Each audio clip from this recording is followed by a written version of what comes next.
little bit a ways, but the closest gas stations are this one right here, and then the one up here on Bland and Backlick. Okay, and where's the closest residential? I assume it's those two buildings that Yeah, are sitting right there? okay, so the residential that we're discussing tonight is this block here, this block, and then this block right here. That Okay, is so the where. one, yeah, sorry, go ahead. No, go ahead. Yeah, okay, so the one that is on basically the Old Keene Mill and Amherst Avenue, there's those two buildings. That's what we're Right talking there. about, right? Correct. Okay, and okay, that's pretty close to the gas station. And so I'm just kind of curious, has anyone evaluated that? Because, you know, like I said, benzene is a known carcinogen. It's known that it causes leukemia. Right. In fact, the Human Services says it causes cancer in humans. So, right. Well, you know, the thing is that you've got an elevated bridge here in Amherst Avenue. That's typically not something that we look at the comp plan level. So We'll find that out later. you know, well, it seems like maybe someone should, because what's the point of going through this whole process and saying, oh, we want housing here, if it's going to hurt the humans who are supposed to be living there? okay. Right. So I guess my question is, has anyone studied the close proximity of the gas station and the effects of benzene? Because I think you'll find that, actually, I know you'll find there's some studies saying, yeah, you shouldn't have a gas station near residential housing. I know you can't have it close to a school, and that's because nobody wants little kids being around 8 hours worth of gas station fumes. So I doubt that we would want them around 16 hours of gas station fumes at home. Okay. We'll, you know, take that into consideration. Yeah. Thank you for your comment. I just wanted to Yeah. flag, it's about 350 feet from the tanks to the site. So that's a football field, and you have a bridge in the way as well. So it's not super close. You know, we're not talking about an adjacent condition. We're talking about a football field to worth distance from, you know, from those tanks to the nearest site.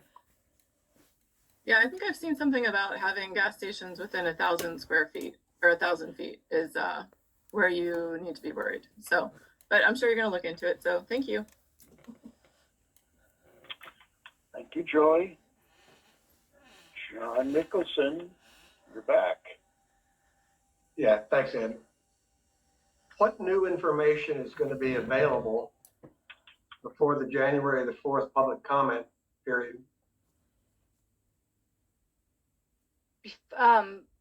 Okay, well, I mean, we were going to be coming back to the committee on January 8th, and at that, you know, that meeting, and then we're also going to have a community meeting January 4th.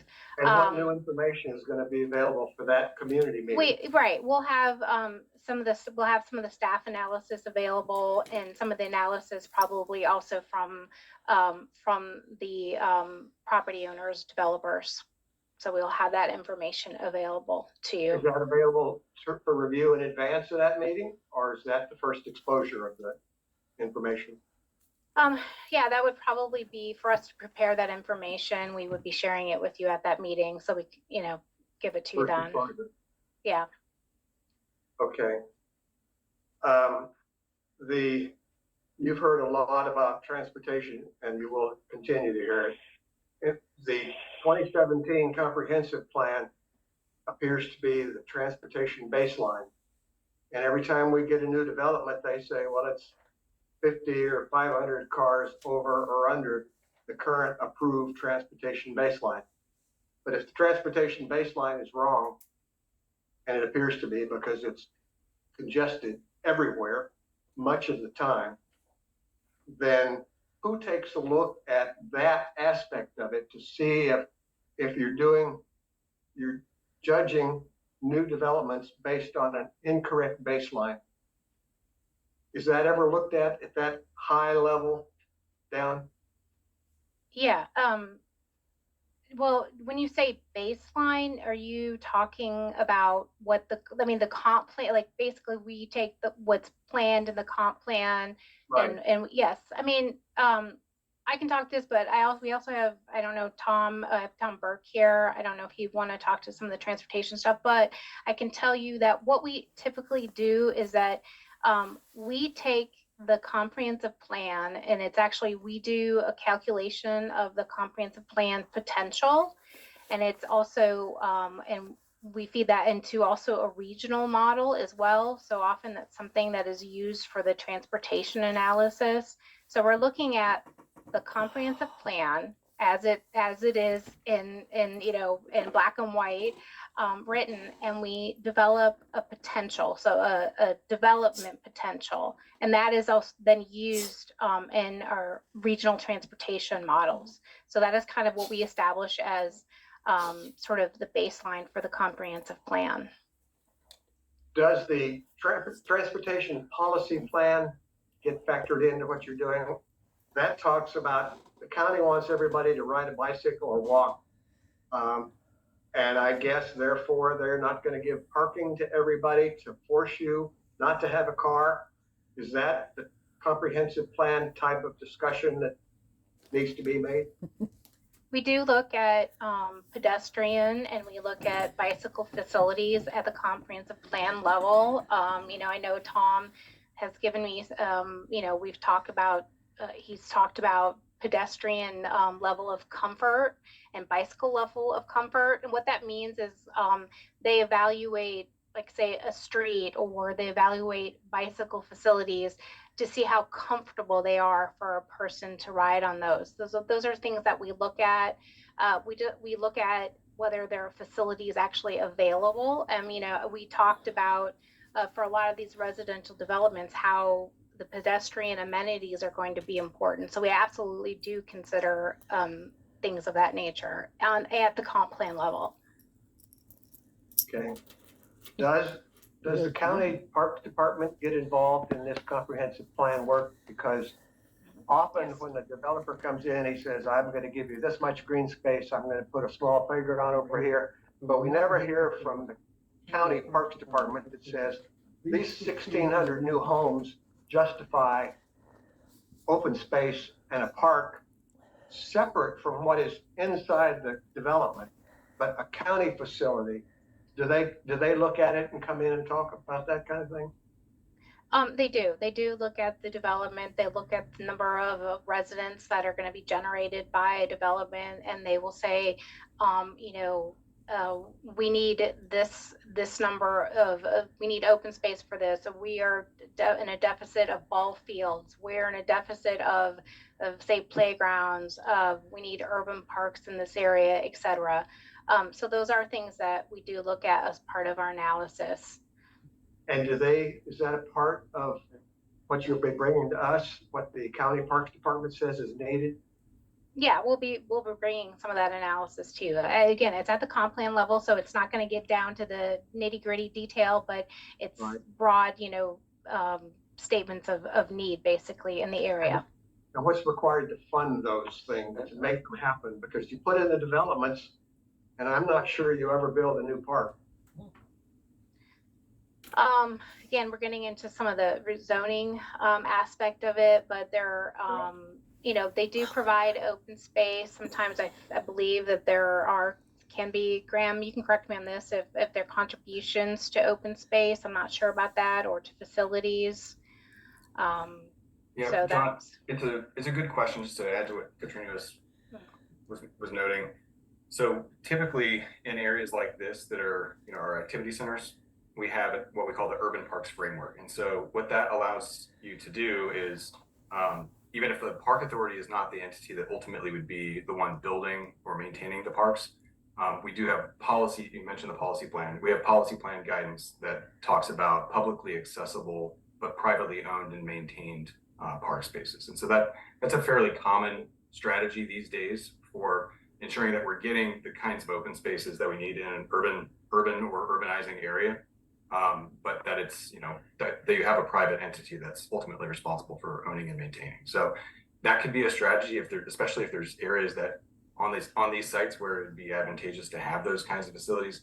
If there isn't, then there can be a discussion at the rezoning stage, for example, about contributions, monetary contributions so that funds, would go to the park authority to help maintain and acquire, if they can, park spaces. Okay, so what you're saying is if a developer puts in a playground, he can say it is a public use playground. Anybody that wants to can drive here from where they live and use it, like a park. Not every single, yeah, I mean, they might have amenity spaces specifically for their developments, but then we do also have the urban park framework to help get that publicly accessible. So it can be both. How's it both? Okay, Right, Thank thank you, John. We need to move along. Thanks. Tom Sachs. I'll be real quick. I know you mailed something out today and you've mailed things out during other meetings. I don't get anything until the next day. So I'd like to request that whoever's presenting in January, send things out to the committee members 2 days before we meet. And that's all I needed to say. Well, Tom, I think that was on me. I only asked for it shortly before the meeting. So I'll try to do better on that, but point noted.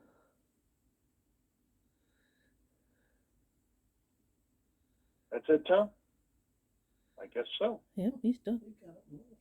Elaine, well. I have a Elaine's question. already spoken. Joy's already spoken.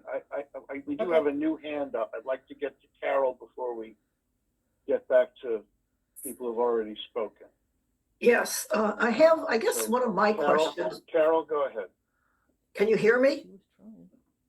We can hear you. Go ahead. Okay, good. One of the things that I'm concerned about, and I would like to see something at a plan level anyway. I know roads are a state responsibility, but I'd like to know what the county is doing to address the road situation. I mean, we've got in the Springfield area, in the Van Dorn Franconia area, we've got thousands upon thousands of, dwelling units being put in place.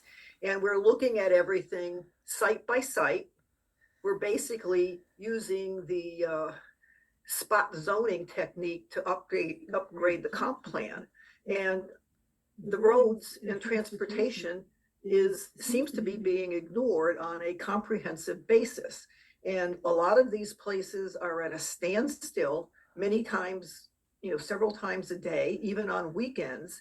And I don't see anything where the county is doing anything to initiate traffic studies on a comprehensive basis and start working with the state to make some improvements to all of the and even if everybody who buys into these new units does nothing but ride a bicycle or walk, we're still going to not address the problems that we already have. So if there's something that you could provide at a high level of what's being done in that area on a more comprehensive basis, I would appreciate that. So it's something we've been trying to get for quite some time. Okay, Thank you. sure. We, like I said, with some of these, I know these are site-specific plan amendments, and we are, in this case, we've, heard everybody's input on these, from the Top Golf situation and from what we're hearing tonight for the plan amendments. And we are trying to work with, some of these nominators to work on transportation studies that can incorporate some trips from other plan amendments. They are pretty far from each other. So, collecting those trips from each other is, may not be, you may not be able to capture all of those. But for each of these developments, we are looking at the trips being generated, and they will be, further, if and when they go to the rezoning stage, they will be further looked at as well. But- So, Is it But in the these general chat? developments are in the same To you? vicinity as the Springfield Town Center. And Mhm. decades Yeah, ago, sure, why the not? Springfield Town Center redevelopment was done with significant residential and hotel development, planned for that area. And some of them have come forward for approval to start, get their zoning approved and their site plans approved, or their site plans approved. And so the traffic here really needs to be looked at in consideration with what's already been approved in that area. Okay, as far as Because the, it's way significant. yeah, the Springfield Town Center and, anything was approved a while back, or as far as under the comprehensive plan, at this point, we have included in our, what I mentioned, that kind of regional transportation model that is used to evaluate transportation. So those developments have been included in that.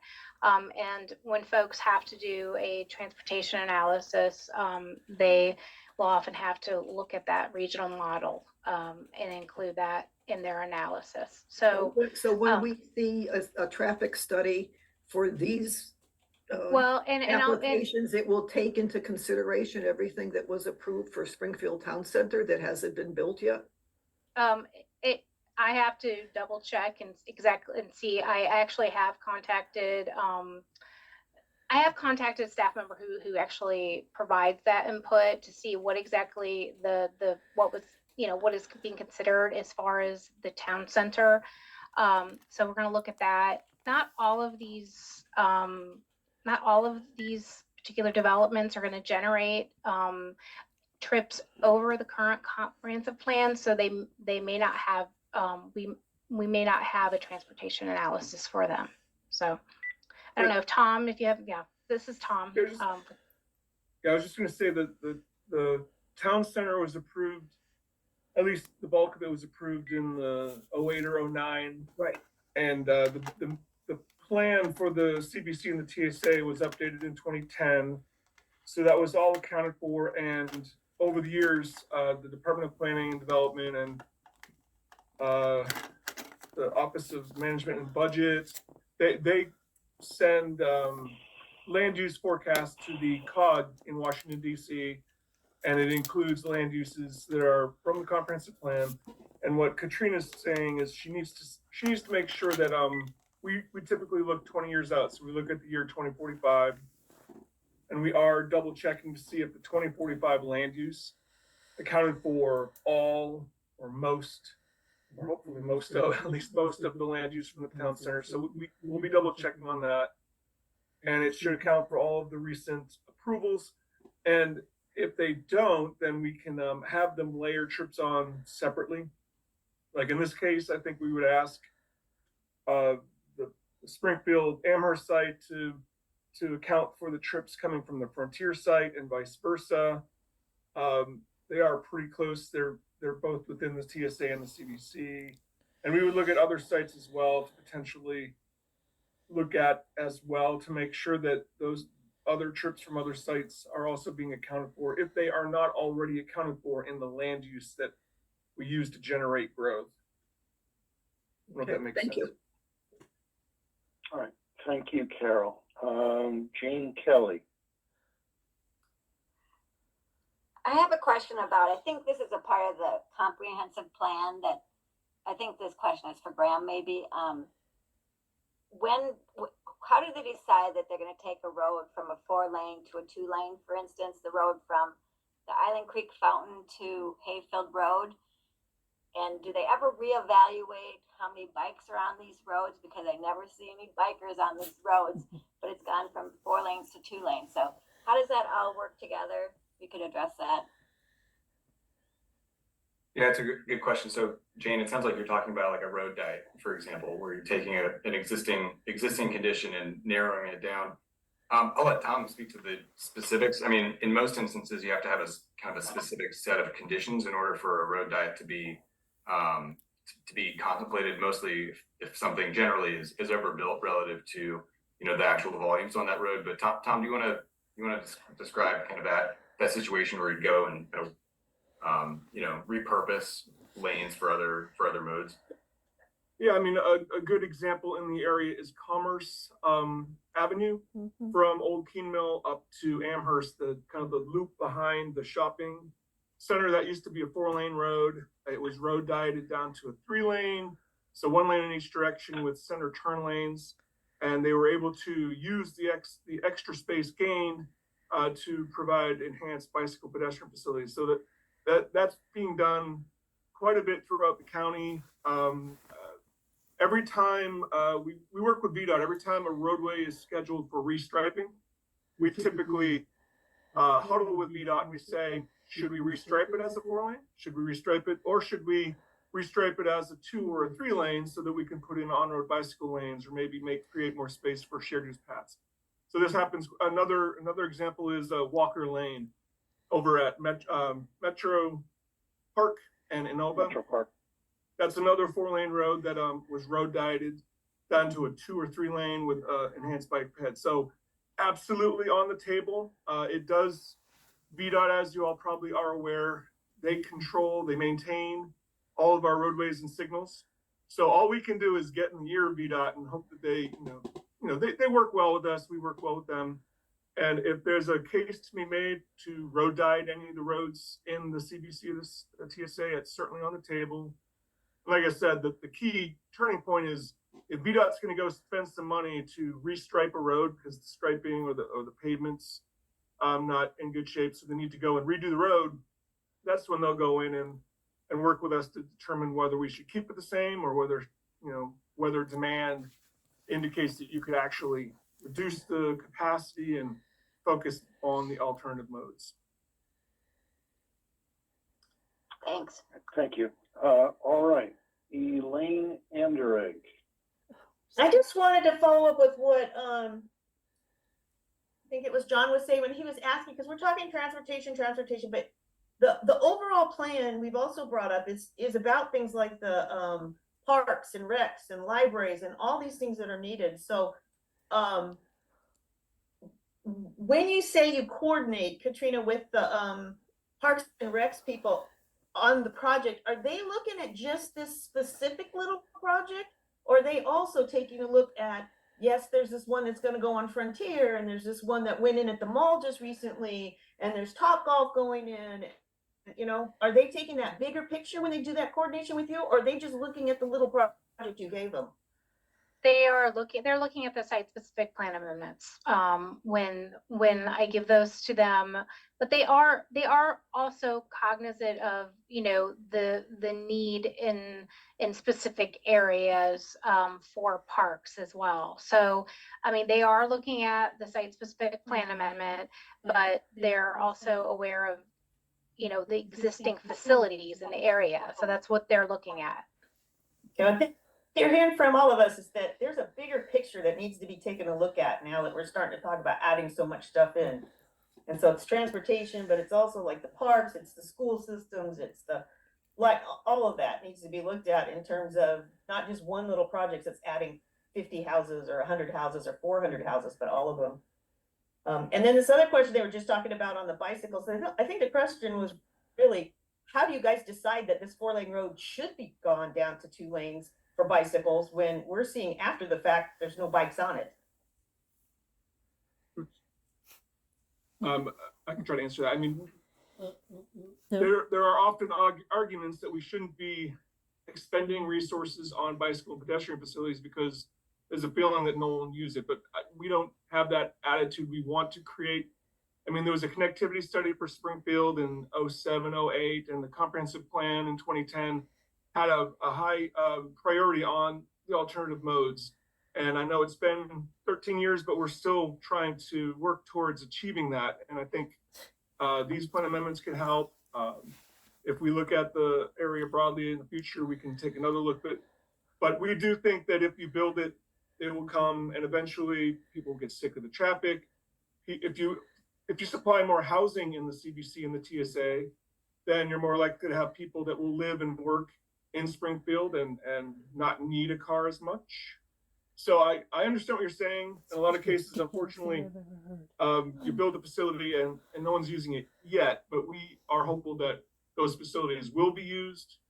And these ones that we're talking about now that haven't even been built yet, but we're thinking about planning for, we do believe will eventually be used. That's the goal, at least. That's what the comprehensive plan strongly states that we should be going towards. Thank you. All right, so it is 5 minutes to 9. I do want to try to wrap this up. When I started saying this, there were 2 hands up. I now see a third hand, John Nicholson. John, I'm sorry, you've already had a lot of time. So I'm going to get to Joy. Well, first I'm going to get to Jeff Fell. I don't think he's had a chance to really speak. Then we'll get to Joy Waller, who's been waiting for a while, and then I think we're wrapping it up. So Jeff, you're up.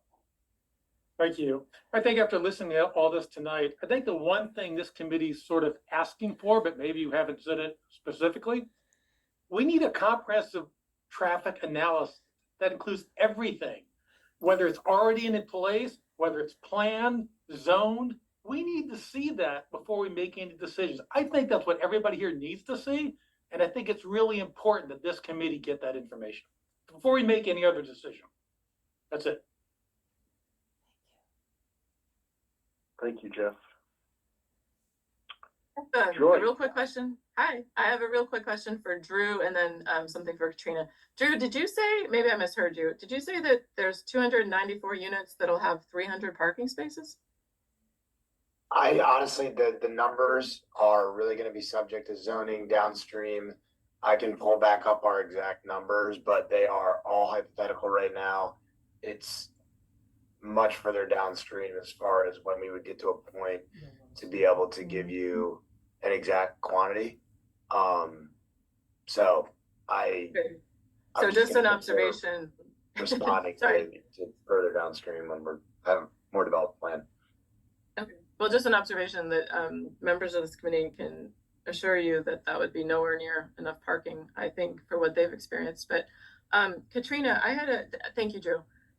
Katrina, I had another question, because when you first went over the site-specific plan amendment presentation for our committee, one of the things we talked about was how we wanted to be able to see the big picture and see what was in the 2 to 5 mile range, like what had already been either already approved and not built, or in the pipeline not approved yet, so that we had half a chance of seeing what is the impact of all of these little projects that we're looking at individually. I think Elaine said in the chat that she's seeing like 2,500 units, and I don't know what that circumference of that would be, or where she's looking at, like what circle. But so when you come back to talk to us, can you give us that information? Because that was one of the things that we talked about with the Top Golf situation. So looking at what's approved and what else is kind of planned. Okay. Right. Yeah, I can give. My question is specifically. Oh, I'm sorry. Go ahead. No, I can give a broad overview of what is out there. Some of it. Yeah, I can do that. Great. Thank you. Okay, well, thank you, everyone. It's just before 9 o'clock. I think it's time we wrap this up. So these 3 SSPA cases will be back in January. Next month, we will be talking about the other 2, the Franconia Triangle and the Inova Springfield site.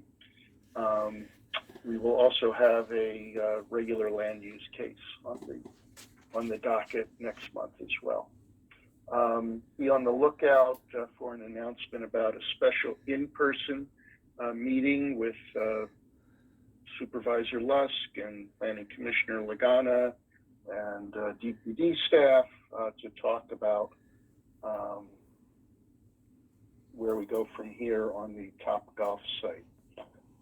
So I anticipate an announcement about that meeting shortly. And with that, I will say thank you to everyone.